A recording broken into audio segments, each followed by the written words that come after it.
Welcome back. इस video में गणित के अध्याय 2 बहुपद को पूरी तरह से जड़ से ख़त्म कर देंगे। एक एक नंबर वाला सवाल भी बताता जाऊंगा और इसका बेसिक जड़ क्या होता है वह भी आपको क्लियर कर दिया जाएगा इस वीडियो में। तो शुरू करते हैं हम। इसमें से कौन बहुपद है? तो बहुपद का मतलब क्या होता है? जिसमें एक से ज़्यादा पद हो। पद का मतलब क्या होता है? 1 2 3 ऐसे पद होता है। अगर घात पूछता तो घात का मतलब ये होता है स्क्वायर, जैसे कि एक्स स्क्वायर प्लस 2 हम मान लेते हैं। तो ये इसमें क्या है? पद कितना है? तो एक पद दो पद। घात कितना है? तो घात ऊपर वाला है 2, तो ऐसे लिखा जाता है। तो इसमें से कौन बहुपद है? तो ये बहुपद है, बाकी सब में एक एक पद है।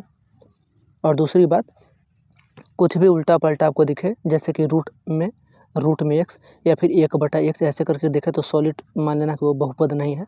तो ये क्लियर हो गया आपका। अगर माइनस में घात हो तो भी वो बहुपद नहीं है। अगर उल्टा पलटा दिखे कुछ समीकरण जैसा तो वो बहुपद नहीं है। बस बहुपद में x का घात कैसा होना चाहिए? धनात्मक होना चाहिए, जैसे कि x - 2 नहीं हो सकता है। जब भी होगा x + 2 x + 4 ऐसे कुछ होगा। कौन सा बहुपद नहीं है? तो मैंने बोला था उल्टा पलटा जो भी होगा वो नहीं होगा। तो ये उल्टा पलटा है, 1/x है, तो ये नहीं हो पाएगा, ये बहुपद नहीं है। तो ये सही हुआ। कौन सा अभिव्यक्ति बहुपद है? अभिव्यक्ति बहुपद का मतलब होता है जो अच्छे से लिखा जाए। बहुपद को जो अच्छे तरह से लिखा जाए, गलत ना लिखा जाए। जैसे ये गलत लिखा हुआ है, ये गलत लिखा है और ये भी गलत लिखा है। जो अच्छे से लिखा रहे वही बहुपद माना जाता है, होता है। फिर वैसा ही सवाल है कि इसमें कितने पद हैं? तो पद का मतलब होता है जो कितने बार लिखा गया प्लस माइनस चिन्ह के बाद में। प्लस माइनस चिन्ह के बाद में यहाँ पे इसे 2 पद मत मान लेना कि एक 4 है और एक से, ऐसा नहीं। प्लस माइनस के बाद में कितना है ये देखा जाता है। तो एक ये है, एक ये है और एक ये है, तो 3 पद हो गया। अगर घात पूछता तो घात का मतलब होता है स्क्वायर, ये 2 घात। अगर यहाँ पे 3 लिखा हुआ होता तो 3 लिखते हैं हम, लेकिन यहाँ पे पद पूछ रहा है, पद 1 2 3 ऐसे पद। स्थिर बहुपद कौन है? स्थिर बहुपद का मतलब जिसमें एक्स वगैरह नहीं हो, केवल अंक हो। जैसे कि इसे नहीं बदला जा सकता है और बाकी सब बदल जाते हैं, ये नहीं बदलेगा, जो स्थिर है। बहुपद में कौन सी घात मान्य नहीं है? तो माइनस वाला। जीरो भी चल जाएगा, जीरो भी सही है, लेकिन माइनस कुछ भी हो वो नहीं चलेगा। यदि अभिव्यक्ति में x का घात ऋणात्मक हो तो वह बहुपद नहीं कहलाता है। इसमें से कौन बहुपद है? ये भी नहीं है क्योंकि उल्टा पलटा लिखा हुआ है। ये भी 1/x लिखा हुआ है, इसका घात माइनस में है, ये भी नहीं है। ये अच्छे से लिखा हुआ है, तो ये बहुपद है। बहुपद का मतलब 2 या 2 से ज़्यादा पद। तो एक पद ये हो गया और एक पद ये हो गया। 3x³ और 5 2 पद हो गए। 2 या 2 से ज़्यादा होना चाहिए, एक नहीं होना चाहिए। 3x² - 5x + 7 किसका उदाहरण है? बहुपद का। क्यों? क्योंकि इसमें 2 से ज़्यादा पद हैं। 7x² किस प्रकार का बहुपद है? तो एक पद वाला, एक पद है इसमें। ये भी सही है, एक पद भी होता है, 2 पद भी होता है, 3 पद भी होता है, लेकिन बहुपद किसे कहेंगे? जिसमें 2 से ज़्यादा पद हो। 2 भी चलेगा। 3x² - 5x किस प्रकार का बहुपद है? द्विपद, क्योंकि इसमें एक पद ये है, एक पद ये है। x² - 3x + 2 किस प्रकार का बहुपद है? तो त्रिपद। त्रिपद क्यों? एक पद, 2 पद, 3 पद, प्लस माइनस चिन्ह के अगल बगल देखा जाता है, दाएं बाएं। एक पद वाला बहुपद किसे कहते हैं? एक घात। एक पद वाला बहुपद किसे कहते हैं? एक घात। जैसे कि ये x², बस खत्म हो गया। इसमें कितने पद हैं? तो एक पद और 2 पद। ये किस प्रकार का बहुपद है? त्रिपद। एक पद, 2 पद, 3 पद। अगर घात पूछता तो यहाँ पे हम 2 लिख देते, क्योंकि x² में यानी कि पावर में 2 है, 3 होता तो हम 3 लिख देते, लेकिन घात पूछे तब। लेकिन यहाँ पे बहुपद पूछ रहा है, प्रकार है त्रिपद। कितने पद वाले हैं? कौन सा द्विपद है? 2 पद किसमें है? ये भी एक है, ये भी एक है और ये दोनों है। तो सही आंसर ये भी है, ये भी है। कभी कभी कन्फ्यूजन वाला आ जाता है, तो आप किसी पे भी मार देना, क्योंकि इसमें भी 2 पद हैं और इसमें भी 2 पद हैं। बहुपद शब्द का अर्थ क्या होता है? अनेक पद। बहुपद का अनेक पद। एक से ज़्यादा, इसे बहुपद नहीं बोला जा सकता है। इसके अलावा अगर कुछ लिखा दिखे तो ये बहुपद हो गया। कौन सा त्रिपद है? ये वाला, 1 2 3 पद। एक घात बहुपद का उदाहरण कौन है? 5x, क्योंकि इसमें केवल एक पद है। 5x² 4 माइनस 3x² प्लस किसकी डिग्री क्या है, डिग्री जो सबसे बड़ा हो, डिग्री का मतलब है स्क्वायर या घात, तो यहाँ पे 4 है, जो सबसे बड़ा वही लिखाता है। इसकी डिग्री क्या है, तो ऊपर में कितना है, 3 है।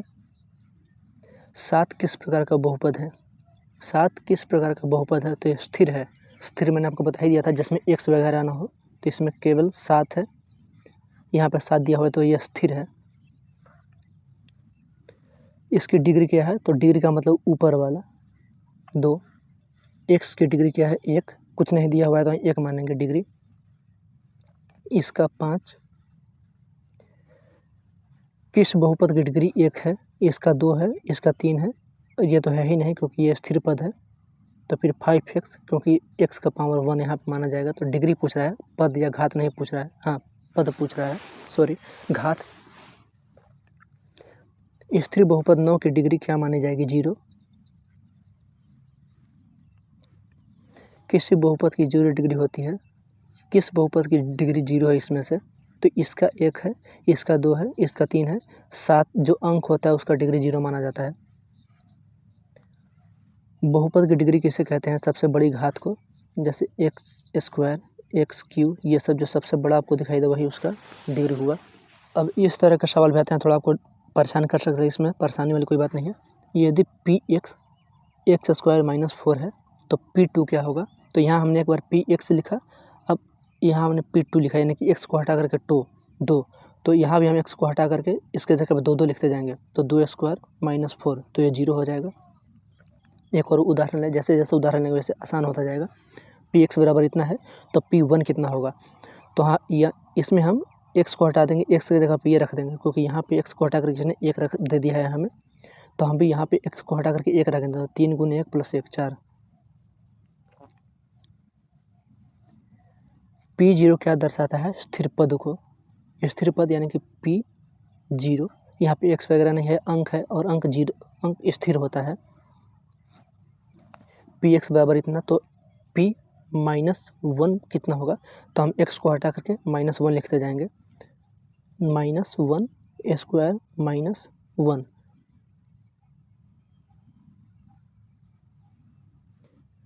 p3 जहाँ px बराबर इतना इतना इतना है, तो हम x को हटा करके 3 रख देंगे x की जगह पे, x की जगह पे, तो 3q - 27। इसको हल करने के बाद जितना आएगा 9 × 27 0।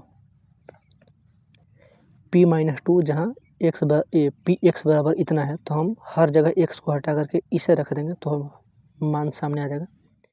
p5 बराबर क्या होगा, अगर px बराबर इतना है तो बस x को हटा करके x की जगह पे हम ये रख देते हैं, तो 5 - 5। p4 क्या होगा, अगर px बराबर इतना, तो हम यहाँ पे x को हटा करके यहाँ पे 4 रख देंगे, क्योंकि हमें 4 दिया हुआ है सवाल में ही, तो 4² - 5, तो 4 चौका 16 में से 5 का 11। p1 कितना होगा, अगर px इतना दिया हुआ है तो x की जगह पे हम केवल 1 लिखते जाएंगे। p2 बराबर कहाँ, ये तो आसान सवाल है। अब शून्य का निकालने वाला आता है, तो इसके शून्य क्या होंगे, शून्य कैसे निकालते हैं, बहुत सारे तरीके हैं, लेकिन आपको सबसे आसान तरीका बता रहा हूँ। x² बराबर इस 9, ये माइनस में था तो उधर जाकर प्लस में हो गया। अब केवल x बराबर √9, और ये 3 का वर्गमूल है, तो x बराबर एक बार प्लस में माइनस एक बार प्लस में लिखाएगा, एक बार माइनस में, +3 - 3, प्लस लिखा नहीं जाता है, तो x बराबर +-3। px बराबर इतना, px बराबर यहाँ पे केवल यह दिया हुआ है, तो इसका शून्य कितना होगा, x बराबर 10/5 2। x² - 4 में शून्य क्या होगा, तो x² बराबर 4, उधर हमने भेज दिया, प्लस में हो गया, केवल x बराबर √4, और ये 2 का वर्गमूल है, तो एक बार 2 प्लस में होगा, एक बार 2 माइनस में होगा। p बराबर 0 होने पे ये क्या कहलाता है, तो शून्य। ये कोई सवाल नहीं है, ये मूलभूत सवाल है। हर अध्याय में आपको 4 से 5 ऐसे मिलेंगे। जैसे यहाँ तो कोई आपको अंक दिखाई नहीं दे रहा है, ये मूलभूत अवधारणा है, मूलभूत सवाल है जो जड़ पता करता है। इसमें शून्य क्या होगा, तो हर जगह x² था, यहाँ केवल x है, तो x को हम इधर भेज देंगे 7, यहाँ पे +-7 नहीं होगा, क्योंकि यहाँ पे x² नहीं है। इसका शून्य कितने होंगे, तो एक्स स्क्वायर बराबर हमने इससे उधर भेज दिया तो एक, एक्स बराबर √1 और ये एक का वर्गमूल है एक, तो +-1 थ्री एक्स माइनस शून्य का इसका कितना शून्य है, तो 3x, इससे हम प्लस में है, इधर माइनस में हो जाएगा प्लस में हो जाएगा 9, एक्स बराबर 9/3। बहुपद एक्स स्क्वायर प्लस 4 के कितने वास्तविक शून्यक हैं। इसका शून्य क्या है, तो इसका शून्य 0 इसलिए है क्योंकि एक्स स्क्वायर बराबर उधर हम जब भेजेंगे 4 को तो उधर माइनस में हो जाएगा, और जैसे ही एक्स स्क्वायर बराबर माइनस में कुछ नंबर है तो वहीं पर समाप्त कर दिया जाता है। नहीं तो इसे भी ए स्क्वायर किया जा सकता था, -4, तो ये भी प्लस में आ जाता, लेकिन नहीं, जैसे ही माइनस में एक्स स्क्वायर आपको दिखे तो उसका 0 हो जाएगा और वहाँ से आपको हट जाना है, वहीं पे छोड़ देना है।